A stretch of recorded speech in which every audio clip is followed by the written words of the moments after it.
ठीक है। इसमें क्या पढ़ेंगे हम क्लास 12 में मैक्रो इकोनॉमिक्स, जिसमें chapter number 11 foreign exchange rate. ठीक है, फॉरेन एक्सचेंज रेट क्या होता है। अब इसमें क्या है, foreign exchange rate. Foreign exchange का मतलब क्या होता है कि हम जैसे कोई भी कंट्री, जैसे फॉरेनर से कोई अभी अपनी कंट्री के अलावा दूसरी कंट्री के साथ कोई भी चीज़ क्या करते हैं, एक्सचेंज करते हैं, उसको क्या कहते हैं, foreign exchange rate, foreign exchange कहेंगे। ठीक है, और वो रेट जिसके ऊपर हम करते हैं तो उस रेट को भी इसमें इंक्लूड किया जाए तो उसको कहेंगे फॉरेन एक्सचेंज रेट। ठीक है, तो इसमें क्या कहेंगे, जैसे फॉरेन एक्सचेंज, हम एक तो एक्सचेंज अपनी कंट्री में भी होता है, जब हम अपनी कंट्री के अलावा rather then domestic country the exchange taken place between one others country, मतलब एक और अगर हम एक्सचेंज कर रहे हैं दूसरी कंट्रियों के साथ तो उसको कहेंगे हम फॉरेन एक्सचेंज, और जिस रेट पे कर रहे हैं तो उसको हम कहेंगे फॉरेन एक्सचेंज रेट। ठीक है, रेट का क्या मतलब होता है, rate, it is a rate, rate होता है at which one country exchange goods and services to other country. ठीक है, मतलब उस रेट पे जिस पे एक कंट्री दूसरे कंट्री के साथ कोई भी चीज़ें एक्सचेंज कर रही है, goods and services to another country. ठीक है, अब कहते हैं इसमें आता है currency appreciation and depreciation. Currency appreciation और डेप्रिसिएशन क्या होता है। एप्रिसिएशन का मतलब क्या होता है कि जैसे करेंसी की वैल्यू का बढ़ना, और डेप्रिसिएशन का मतलब होता है करेंसी की वैल्यू का घटना। जैसे आपने पढ़ा था कि किसी भी चीज़ को अगर हम यूज़ करते हैं तो उसकी वैल्यू क्या हो जाती है, घट जाती है, तो इसको होता है करेंसी अप्रिसिएशन और करेंसी डेप्रिसिएशन। हमारी जो होती है करेंसी अप्रिसिएशन का मतलब होता है जैसे हमारी डोमेस्टिक करेंसी की जो वैल्यू बढ़ जाना। जैसे मानो जैसे अगर जैसे किसी जैसे कोई भी है, कोई डॉलर है, जैसे मानो जैसे दुबई का, दुबई में उसकी जो करेंसी को क्या कहा जाता है, मतलब ये चीज़ रुक जाना, इसको रोक देना वीडियो को यहीं पे। इसमें बताई थी भैया ने कहा था, इसमें दुबई की करेंसी को हम क्या कहते हैं, दहराम। ठीक है, अगर एक दहराम का मतलब क्या है, 23 रुपये। हमारी इंडियन रुपी जो है वो एक दहराम के 23 रुपये के बराबर है। ठीक है, इन्होंने कहा अगर ऐसे हो जाता है, अगर एक दहराम 23 से क्या घटकर हो जाए 20 रुपये का, तो इससे क्या हो गया, इसकी जो वैल्यू है वो घट गई, लेकिन हमारी करेंसी की वैल्यू क्या हो गई, बढ़ गई ना। हमको लगेगा भाई हमारी करेंसी की वैल्यू तो 20 हो गई, घट गई, नहीं, इसके कंपैरिजन में करें तो हमारी करेंसी की वैल्यू क्या हो गई, बढ़ गई। पहले हमको कोई भी एक दहराम की चीज़ खरीदने के लिए हमको 23 रुपये देने पड़ रहे थे, और अब खरीदने के लिए कितने देने पड़ेंगे, 20 रुपये। तो इससे क्या होगा, करेंसी एप्रिसिएशन। ठीक है, तो इसमें दो कंट्रियाँ होती हैं, जब एक कंट्री का अगर वैल्यू जो है वो एप्रिसिएट हो रही है तो दूसरे करेंसी की जो वैल्यू है वो घटेगी। ठीक है, अगर हम इसके साथ एक्सचेंज कर रहे हैं कोई भी चीज़, इसके साथ ट्रेड कर रहे हैं, कोई भी फॉरेन एक्सचेंज हो रहा है हम दोनों के बीच में, तो इसकी वैल्यू घटने से हमारी वैल्यू बढ़ गई। ठीक है, इसको कहते हैं करेंसी एप्रिसिएशन। समझ में आ गया, करेंसी एप्रिसिएशन का मतलब है डोमेस्टिक करेंसी का फायदा होना in the comparison of the another countries currency. ठीक है, फिर आता है डेप्रिसिएशन। करेंसी डेप्रिसिएशन का मतलब क्या होता है, करेंसी डेप्रिसिएशन का मतलब होता है हमारी करेंसी की वैल्यू का घट जाना, डिक्रीजमेंट। ठीक है, इसमें हो जाएगा कि जैसे अगर इसी की जो वन दहराम था वो 23 रुपये का था, अगर वन दहराम 23 रुपये की जगह वन दहराम 25 का हो जाए, तो हम पहले एक दहराम की कोई चीज़ थी वो कितने की खरीद रहे थे, 23 की, घट गया तो इसमें हमें फ़ायदा हो गया। लेकिन अब कितने की होगी, 25 रुपये की, तो इससे हमें क्या हो गया, नुकसान हो गया। ये हो गया हमारा करेंसी डेप्रिसिएशन। हमारी जो है वो वैल्यू जो मनी की वो घट गई in the comparison of the another country. अगर दूसरे के कंट्री के कंपैरिजन में करें तो हमारी करेंसी की जो वैल्यू है वो घट गई, मतलब है ना। ये 25 रुपये हमारी करेंसी की वैल्यू, तो मतलब ये तो देखने मतलब बढ़ तो गई है, लेकिन अब हम इसके लिए ज़्यादा पैसे देने पड़ेंगे, अब और भी वैल्यू घटती चली गई। ठीक है, इसको कहेंगे करेंसी डेप्रिसिएशन। रोक दो। ठीक है, इसमें क्या होगा, जब हमने पढ़ा था कि जब हमारी करेंसी की जो वैल्यू है, डोमेस्टिक करेंसी की वैल्यू आपको बताई थी, जब घट जाएगी हमारी जो डोमेस्टिक करेंसी की वैल्यू, जब घटेगी तो दूसरी करेंसी की वैल्यू क्या होगी, बढ़ जाएगी। तो इन केस में क्या होगा, जब हमारी डोमेस्टिक करेंसी की वैल्यू घटेगी तो इससे क्या होगा, हमारा जो एक्सपोर्ट है वो बढ़ जाएगा। कैसे, क्योंकि हमारा एक्सपोर्ट कैसे बढ़ेगा, एक्सपोर्ट में हम क्या करते हैं, चीज़ें बाहर भेजते हैं, एक्सपोर्ट में चीज़ें भेजते हैं और हमारी क्या होती है, फिर यहाँ पर हमें पैसे देता है। ठीक है, अब मेरी करेंसी की वैल्यू क्या हो गई, घट गई, करेंसी की वैल्यू घट गई।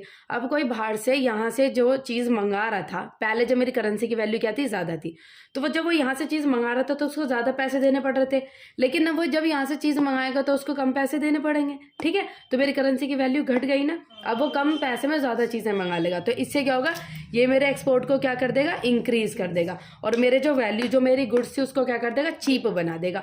अब कम पैसे में मैं ज़्यादा चीज़ें भेज सकती हूँ। और वही चीज़ अपोजिट हो जाती है करेंसी एप्रिसिएशन में। जब मेरी करेंसी की वैल्यू बढ़ जाती है तब क्या करते हैं, इम्पोर्ट ज़्यादा बढ़ जाता है और मेरा एक्सपोर्ट बाहर जाता है। बाहर के क्या हो जाएगा कि मतलब कि मेरे को कम पैसे में मेरे मतलब वहाँ पे ज़्यादा पैसे चले जाएंगे। मेरी करेंसी की वैल्यू क्या हो जाएगी, जब एप्रिसिएशन हो जाएगी, मेरा इंपोर्ट बढ़ जाएगा। अब मैं क्या करूँगी, थोड़े कम पैसे में थोड़ी ज़्यादा चीज़ें मंगा लूँगी। बाहर से आयात ज़्यादा हो जाता है और निर्यात जो है वो कम हो जाता है आपका। ठीक है, अब करते हैं हम टाइप ऑफ फॉरेन एक्सचेंज। जो टाइप होते हैं वो कितने होते हैं, मतलब फॉरेन एक्सचेंज रेट जो है वो कितने टाइप का होता है। फॉरेन एक्सचेंज रेट कितने टाइप का होता है आपका, होता है एक तो फिक्स्ड का मतलब होता है जो स्थिर रहता है, जो एक बार बन गया आपका फॉरेन एक्सचेंज रेट तो वो स्थिर रहता है, इसमें मतलब परिवर्तन नहीं होता। मतलब अगर परिवर्तन हो गई तो बहुत कम परिवर्तन होता है, ये फिक्स्ड रहता है, जल्दी परिवर्तन नहीं होता, और ऐसे ही मतलब ऐसे ही कोई इसको परिवर्तन नहीं कर सकता, ये चेंज नहीं होता। फिर आता है आपका फ्लेक्सिबल का मतलब होता है लचीलापन जिसमें रहता है, जिसमें क्या होता है, चेंजेस आते रहते हैं। ठीक है, फिर आता है एक आपका मैनेज फ्लोटिंग रेट। ठीक है, मैनेज फ्लोटिंग रेट होता है आपका। फिक्स्ड एक्सचेंज रेट वो वाला होता है जिसको कौन डिसाइड करता है, गवर्नमेंट, डिसाइड बाय गवर्नमेंट, जो सरकार के द्वारा डिसाइड किया जाता है, गवर्नमेंट इसको डिसाइड करती है। और flexible exchange rate decide bye the market force. Market force का मतलब क्या होता है, डिमांड एंड सप्लाई के द्वारा डिसाइड किया जाता है। ठीक है, आपका जो फ्लेक्सिबल होता है ना, इसमें क्या होता है, मार्केट फोर्स। अब मार्केट फोर्स डिमांड और सप्लाई, अब जब जहाँ पर मार्केट फोर्स के द्वारा डिसाइड होगा, जहाँ पर डिमांड और सप्लाई होगी वहाँ तो ऑटोमेटिकली आपका फ्लेक्सिबल हो जाएगा ना, क्योंकि डिमांड आपकी कभी स्थिर नहीं रहती और सप्लाई भी कभी स्थिर नहीं रहती, फ्लेक्सिबल, ये चेंज होती रहती है। ठीक है, फिर आता है आपका मैनेज फ्लोटिंग रेट जो होता है that is manage by the government. इसको कौन करती है, गवर्नमेंट मैनेज करती है, लेकिन इसमें फ्लेक्सिबिलिटी जो है वो होती है, रेशियो फाइंड बाय द। ठीक है, अब क्या करेंगे हम, इसको हम एक और चीज़ कहते हैं पैक्ड एक्सचेंज रेट भी हम इसको कहते हैं, या फिर पेजेड कहते हैं उसको, शायद पेजेड एक्सचेंज रेट भी इसको कहते हैं, और इसको हम फ्लोटिंग एक्सचेंज रेट भी कहते हैं, फ्लोटिंग एक्सचेंज रेट ही इसको कहते हैं। और मैनेज है इसके किसके द्वारा होता है, that is decided by the market force, government do not play the any role. रुक जाओ, इसको रोक दे। इसमें होता है कि जो फिक्स एक्सचेंज रेट है उसमें हम मतलब किस तरीके से हमारा जो फिक्स एक्सचेंज रेट है वो डिसाइड किया जाता है। अब पता है कि इसको गवर्नमेंट डिसाइड करती है, गवर्नमेंट हमारे जो फिक्स एक्सचेंज रेट को डिसाइड करती है, लेकिन ये फिक्स किया जाता है दो स्टैंडर्ड से। दो तरीके होते हैं इस चीज़ को डिसाइड करने के लिए। एक तो गोल्ड स्टैंडर्ड, कि गोल्ड के हिसाब से हम जो है फिक्स एक्सचेंज रेट को डिसाइड करते हैं।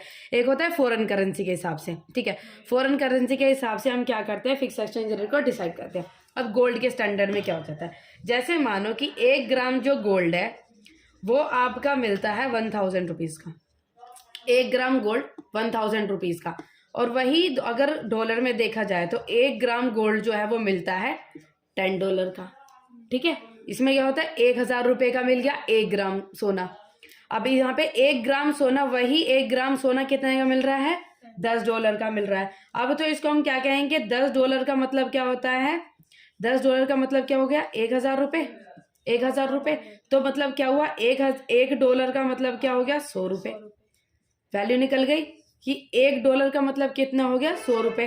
तो ये क्या हो गया कि हमारा जो है फॉरेन एक्सचेंज जो फिक्स एक्सचेंज रेट है वो डिसाइड किसके द्वारा हो रहा है, गोल्ड एक्सचेंज के द्वारा। गोल्ड स्टैंडर्ड जो है हम उसको फिक्स कर रहे हैं, उसको हमने सेट किया, जिससे हमारा क्या हो गया, फिक्स एक्सचेंज रेट जो है वो डिसाइड किया गया। It is a rate at which demand and supply intersect, do not intersect.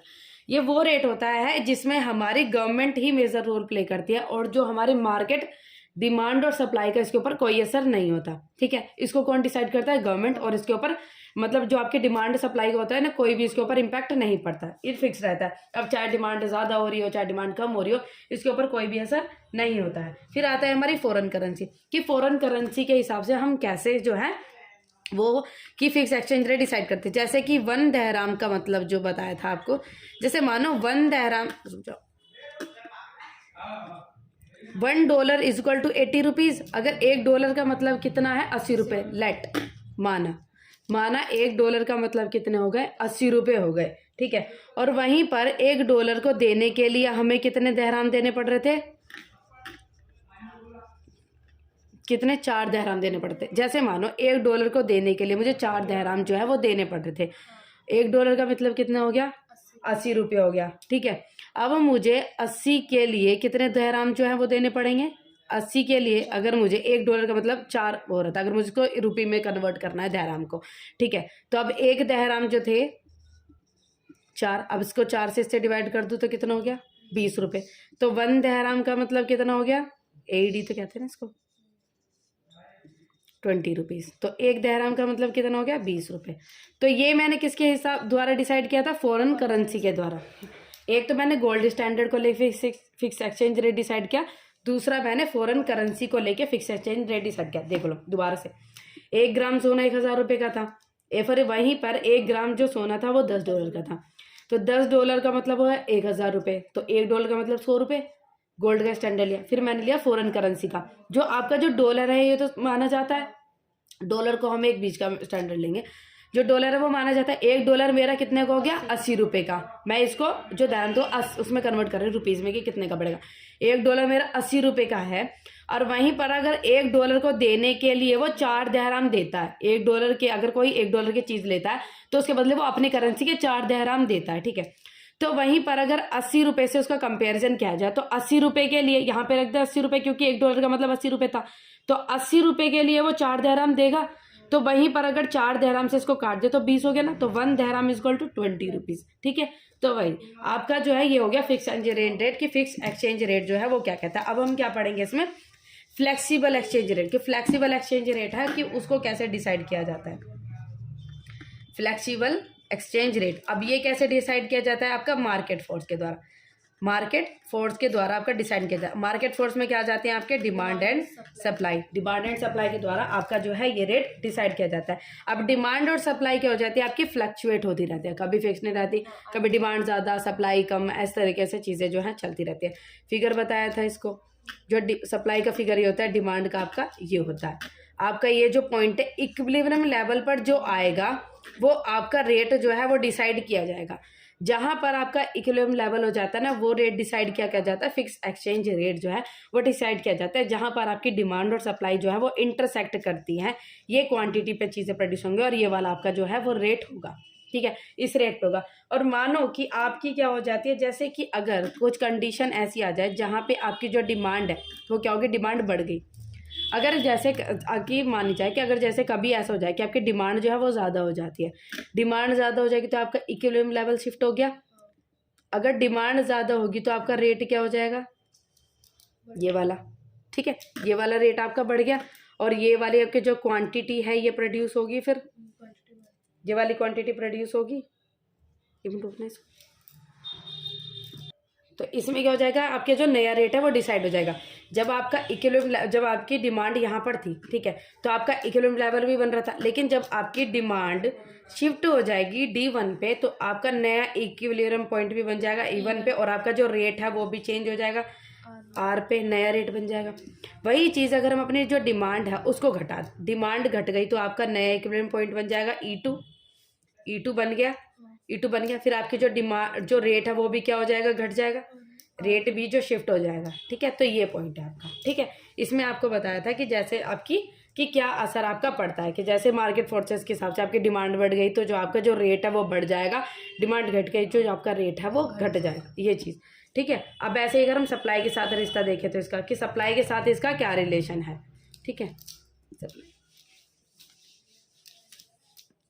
फिर हम देखेंगे इसमें मैनेज्ड, थर्ड वाला manage floating rate, manage floating rate. Manage floating जो रेट है वो डिसाइड किसके द्वारा होता है, ये भी मार्केट फोर्स के द्वारा डिसाइड किया जाता है, decide bye market force by demand and supply. लेकिन ये डिसाइड किया जाता है, ये एक लेवल पर रहता है। अगर जैसे मानो कि आपकी जो सप्लाई है वो ज़्यादा हो जाती है, जैसे आपका ये फिगर है, ये आपकी सप्लाई कर्व है, ये आपका डिमांड कर्व है, यहाँ पे आपका इक्विलिब्रियम पॉइंट होना चाहिए, ये आपका रेट हो गया, ठीक है।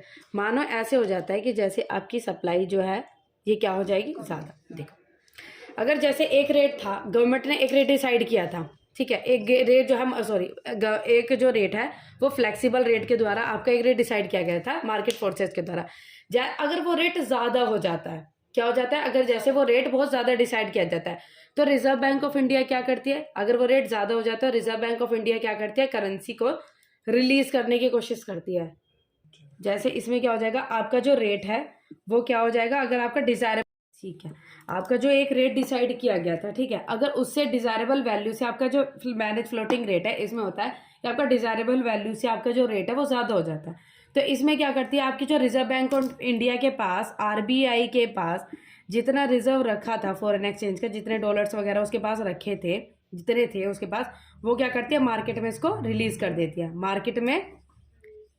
मार्केट में इसको रिलीज कर देगी। मार्केट में जब ये इसको रिलीज करेगी तो इससे क्या हो जाएगी, सप्लाई ज़्यादा हो जाएगी, सप्लाई क्या हो जाएगी, ज़्यादा हो जाएगी। तो जो रेट इसने डिसाइड किया गया था, आपका इक्विलिब्रियम पॉइंट यहाँ हो जाएगा, फिर रेट भी आपका घट जाएगा, ठीक है। देखो एक रेट फ्लेक्सिबल एक्सचेंज रेट के द्वारा डिसाइड किया गया, लेकिन जो रेट डिसाइड किया गया वो ज़्यादा था, डिजायरेबल वैल्यू जितनी होनी चाहिए उससे रेट क्या था, ज़्यादा था, डिसाइड कर लिया। अब इसका नाम है मैनेज फ्लोटिंग रेट। ये क्या करने की कोशिश करता है, मैनेज। तो रिजर्व बैंक ऑफ इंडिया ने देखा ये जो फॉरेन एक्सचेंज रेट है ये क्या होता है, डिजायरेबल वैल्यू जितनी होनी चाहिए उससे ज़्यादा हो रहा है। तो इसके पास जितना फॉरेन रिजर्व रखा था, फॉरेन रिजर्व जैसे इसके पास था, तो जितनी ज़रूरत होनी थी उसने इतना फॉरेन रिजर्व मार्केट में रिलीज़ किया। मार्केट में जब ये रिलीज़ कर देगा तो सप्लाई ज़्यादा हो जाएगी। अब आपको पता ही है सप्लाई ज़्यादा हो जाएगी तो आपका जो सप्लाई कर्व है वो किस तरह की शिफ्ट हो जाता है, राइट की तरफ। तो सप्लाई जो है वो फॉरेन एक्सचेंज की ज़्यादा हो गई। जब सप्लाई इधर हो गई तो आपका जो इक्विलिब्रियम पॉइंट जो यहाँ बन रहा था वो नीचे की तरफ आ जाएगा, तो आपका जो रेट यहाँ था वो नीचे घट जाएगा। तो ये एक आपके रेट को डिजायरेबल वैल्यू पे लाके रोकता है, ठीक है। ये होता है आपका मैनेज फ्लोटिंग रेट।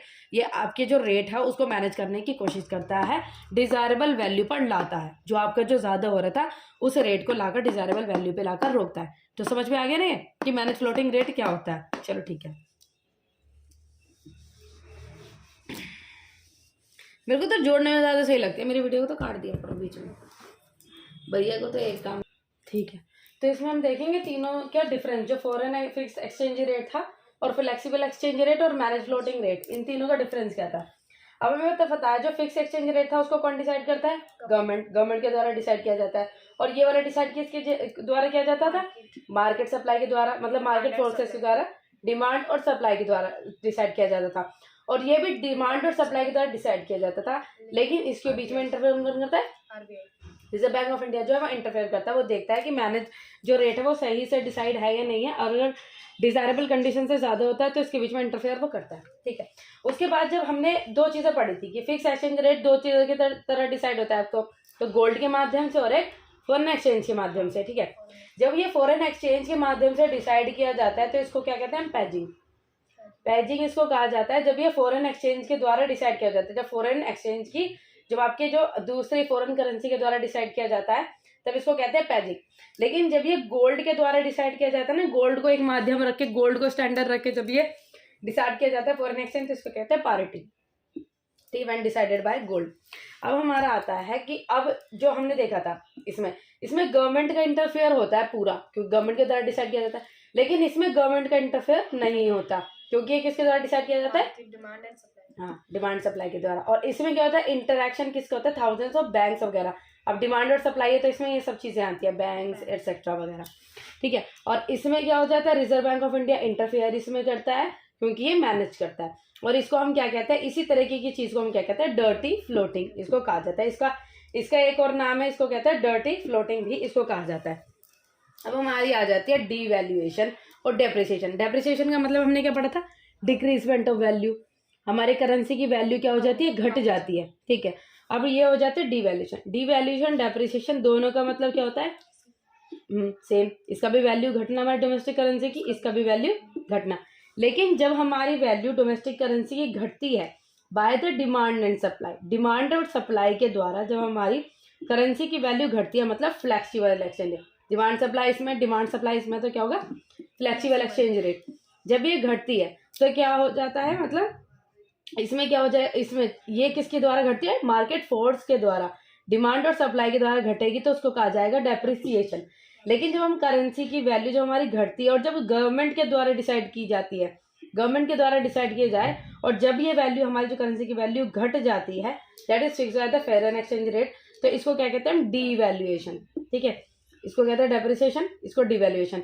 इसमें गवर्नमेंट आ जाता है, उसमें डिमांड और सप्लाई आ जाता है। ठीक है, उसमें फ्लेक्सिबल होगा और उसमें फिक्स्ड होगा, फिक्स्ड इसमें होगा और इसमें फ्लेक्सिबल होगा। ठीक है, decrease in the value domestic currency in the turn off the foreign exchange, हमारी करेंसी की वैल्यू जो है फॉरेन एक्सचेंज के टर्म में क्या हो जाती है, घट जाती है, उसको डिवैल्यूएशन कहते हैं। समझ में आ गया? बताओ इसमें क्या क्या है। डिवैल्यूएशन, जब गवर्नमेंट हमारी जो वैल्यू घटा देती है उससे कहते हैं डिवैल्यूएशन। हाँ, मतलब इसमें गवर्नमेंट इसमें फिक्स करती है, लेकिन जब हमारी करेंसी की वैल्यू घटती है उसको डिवैल्यूएशन कहेंगे। गवर्नमेंट डिसाइड करती है, इसमें गवर्नमेंट डिसाइड करेगी, उसमें डिमांड और सप्लाई। लेकिन जब इसमें गवर्नमेंट के द्वारा डिसाइड करी गई में हमारी डोमेस्टिक वैल्यू की घटेगी उसको डिवैल्यूएशन कहेंगे, और इसमें जब घटेगी तो डेप्रिसिएशन कहेंगे। और इससे कौन डिसाइड करता है? फ्लेक्सिबल। हाँ, मतलब डिमांड एंड सप्लाई इसको कहते हैं फ्लेक्सिबल। फ्लेक्सिबल के अंडर में आता है और ये फिक्स के अंडर में आता है। ठीक है, डस्टिंग लाइन में रोक देना। ठीक है, जैसे हमने अभी पढ़ा तो उसमें डिवैल्यूएशन और डेप्रिसिएशन, ऐसे ही हमारा होता है रिवैल्यूएशन, एप्रिसिएशन। एप्रिसिएशन का मतलब क्या होता है, वैल्यू इंक्रीज होना।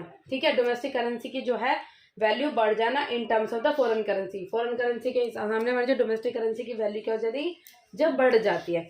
और वही चीज हमारी रिवैल्यूएशन होती है। रिवैल्यूएशन का भी मतलब क्या होता है, वैल्यू का बढ़ जाना। ठीक है, ऐसे ही जब हमने डिवैल्यूएशन में पढ़ा था तो उसको कौन डिसाइड करता है, गवर्नमेंट। ऐसे रिवैल्यूएशन को भी गवर्नमेंट डिसाइड करता है। डेप्रिसिएशन कौन डिसाइड करता है, डिमांड सप्लाई। एप्रिसिएशन में डिमांड और सप्लाई, उसमें डिक्रीजमेंट होता है दोनों में, उसमें क्या होता है, दोनों में इंक्रीजमेंट होता है। दोनों का मतलब क्या होता है, डोमेस्टिक वैल्यू का बढ़ जाना। बस डिफरेंस होता है, इसमें गवर्नमेंट डिसाइड करता है, उसमें डिमांड और सप्लाई। और ये क्या होता है, फिक्स एक्सचेंज रेट के अंडर में आता है, और ये floating exchange, flexible exchange rate के अंडर में आता है, इसको फ्लोटिंग भी कहते हैं।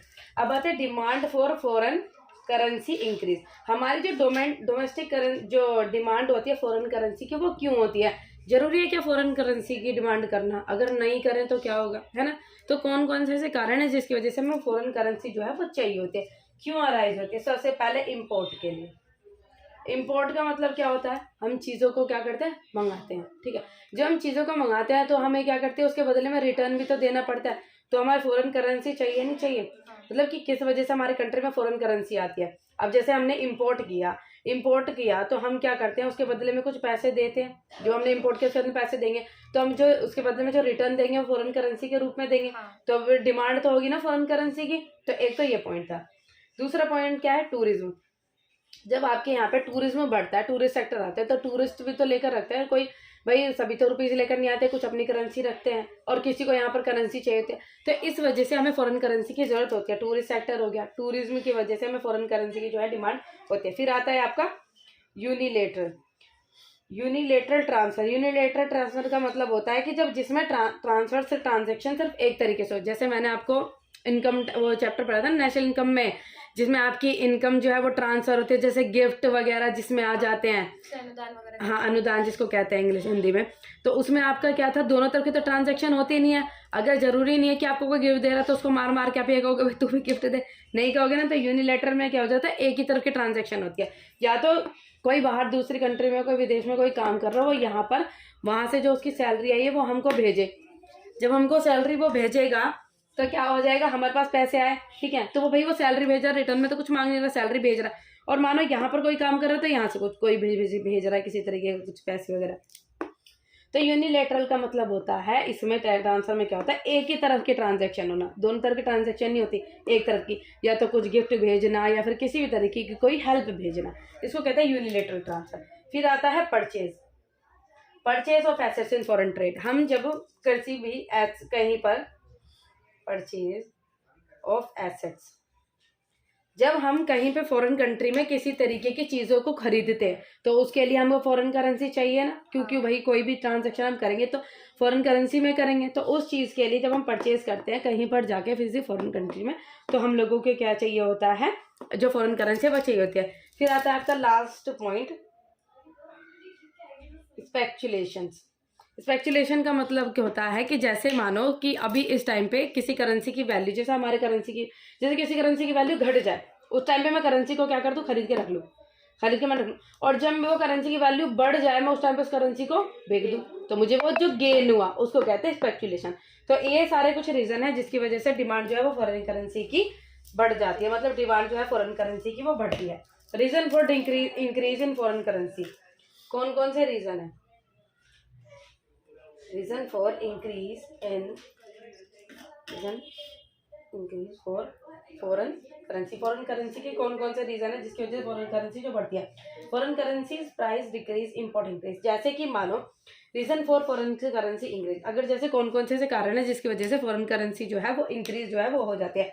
फॉरेन करेंसी प्राइस डिक्रीज और इंपोर्ट इंक्रीज। जैसे ही जैसे हम करेंगे, जैसे हमने सोचा कि जैसे किसी भी फॉरेन करेंसी का वैल्यू जो है वो घट जाती है, फॉरेन करेंसी की वैल्यू क्या हो गई? घट गई।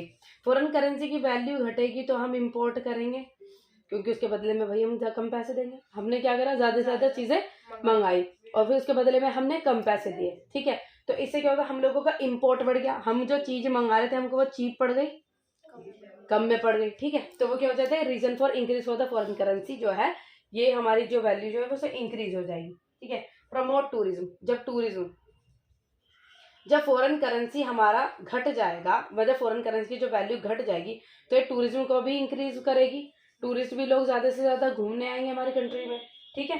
फिर क्या हो जाएगा इससे कि, और स्पेकुलेशन एक्टिविटीज, ये क्या करती है, जो स्पेकुलेशन एक्टिविटीज जो मैंने आपको बताया था वही वाली चीजें, जब लोग पैसे घटने पे क्या करते हैं, पैसे ले लेकर रख लेते हैं, उसके जब फॉरेन करेंसी की वैल्यू बढ़ जाती है तो उसको बेच देते हैं। तो reason for increase, foreign currency के कौन कौन से ऐसे रीजन है जिसकी वजह से फॉरेन करेंसी आपकी बढ़ जाती है? अब ये बताते हैं कि डिमांड कर्व की जो आपके कर्व के ऊपर क्या इम्पैक्ट ये करता है।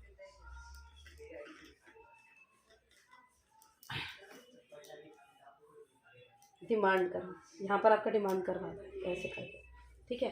पहले मैं देखती हूँ, अब ये देखो, एक जब आपका रेट था 10 रुपीज़ और आपका डिमांड जो थी, तो 10 रुपीज़ पे आपकी डिमांड, जब आपका रेट था, आपके 10 रेट पे जो आपकी डिमांड थी वो कितनी थी, 100 रुपीज़ थी। अब आपका जो रेट था वो क्या हो गया आपका 20। आपकी जो, हम किसके टर्म पे देख रहे हैं, रेट के टर्म पे, रेट के टर्म पे अपनी डिमांड को देख रहे हैं। जब आपके रेट क्या हो गए 20, तो आपकी डिमांड घटकर कितनी हो गई 50। ये हम क्या बता रहे हैं, इनवर्स रिलेशनशिप, मतलब दोनों के बीच का नेगेटिव रिलेशन होता है।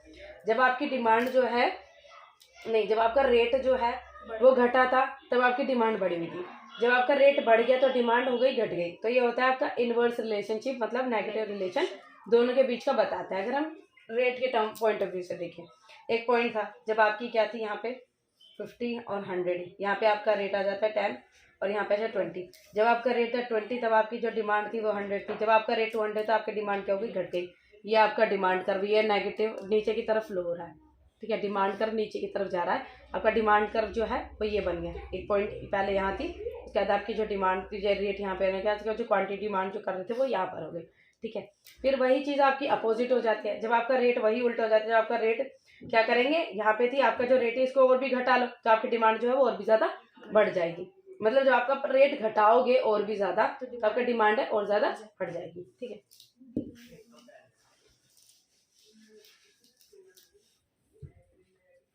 अब ये हमने देखा कि जो डिमांड है वो किस वजह से होती है। अब कहते हैं कि सप्लाई का तो पॉजिटिव होता है ना, हाँ, सप्लाई का पॉजिटिव होता है, ठीक है। सप्लाई के पहले रीजन देखेंगे, सप्लाई फॉर फॉरेन एक्सचेंज,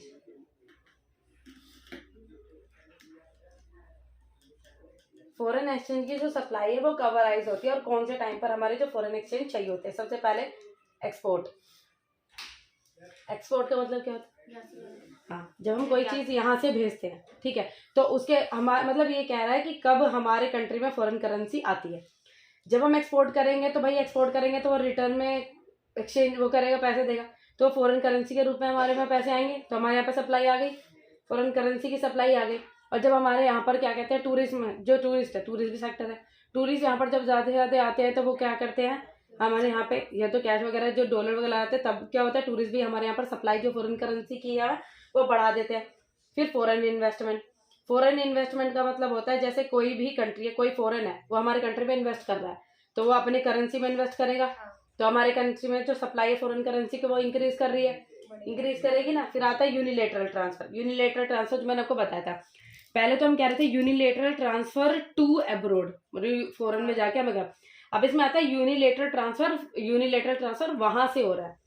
जब वहां से कोई यहाँ पर किसी तरीके की गिफ्ट देगा, पैसे देगा, हेल्प देगा या फिर कोई सैलरी देगा, तो वो उस करेंसी में देगा ना, तो हमारे पास सप्लाई बढ़ गई ना।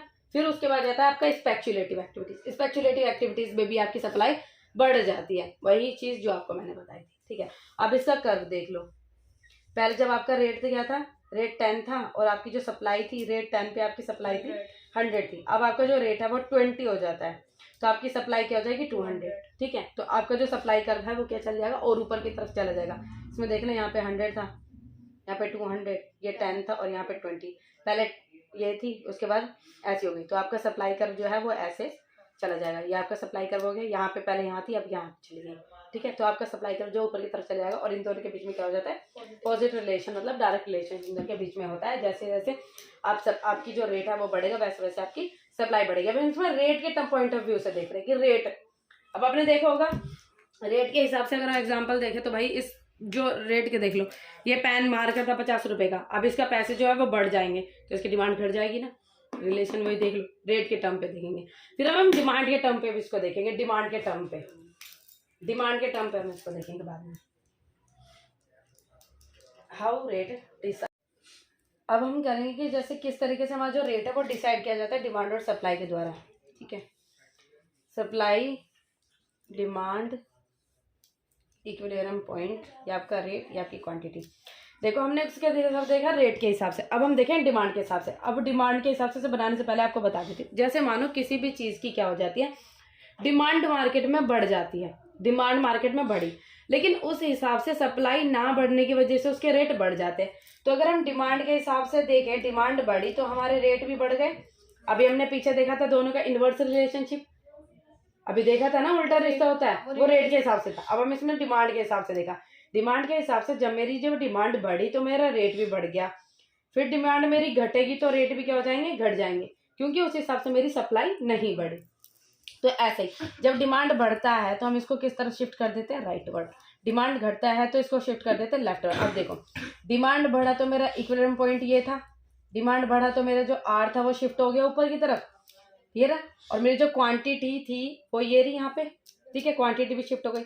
डिमांड घटा तो मेरा जो इक्विलिब्रियम पॉइंट यहाँ था और मेरी जो ये रेट था ये भी यहाँ पे आ रहा और इक्विलिब्रियम पॉइंट ये और क्वांटिटी ये रही। तो इस पॉइंट पे एक्सप्लेन कर दो कि डिमांड का किस तरीके का रिलेशन होता है। अगर हम डिमांड के पॉइंट ऑफ व्यू से देखें, डिमांड बढ़ेगी, जो रेट था आपका वो क्या हो जाएगा, आपका रेट भी बढ़ जाएगा। डिमांड घटेगी तो रेट भी घट जाएगा। और जो क्वांटिटी थी पहले, अब डिमांड बढ़ने इक्विलिब्रियम पॉइंट पे आप ये क्वांटिटी कर रहे थे, रेट बढ़ने के बाद आपका इक्विलिब्रियम पॉइंट ऊपर की तरफ शिफ्ट हो जाएगा, डिमांड का वो राइट की तरफ शिफ्ट हो जाएगी, जो क्वांटिटी थी वो क्यू से क्यू की तरफ शिफ्ट हो जाएगी।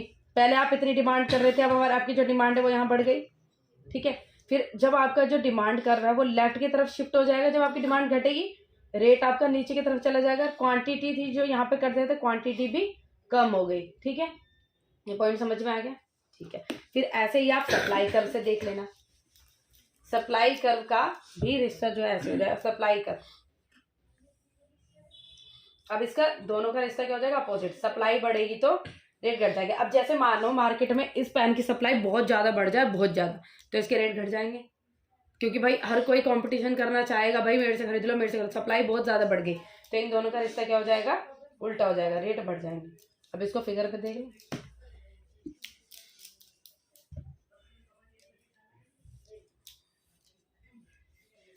इक्विलिब्रियम पॉइंट ये आर था, ये क्यू था, ये एस था, ये डी था। अब यहाँ पे आ जाए, जब आपकी सप्लाई इस तरफ शिफ्ट होती है इसका मतलब घट रही है, लेफ्ट तरफ मतलब कम हो जाना, राइट तरफ मतलब बढ़ जाना। लेफ्ट तरफ शिफ्ट हुई मतलब घट गई, तो आपका जो आर था वो ऊपर की तरफ शिफ्ट हो गया। ये घटी तो आर बढ़ेगा ना, घटी मतलब लेफ्ट तरफ शिफ्ट हुई, ये घट गई तो आपका क्यू था वो इस तरफ शिफ्ट हो जाएगा।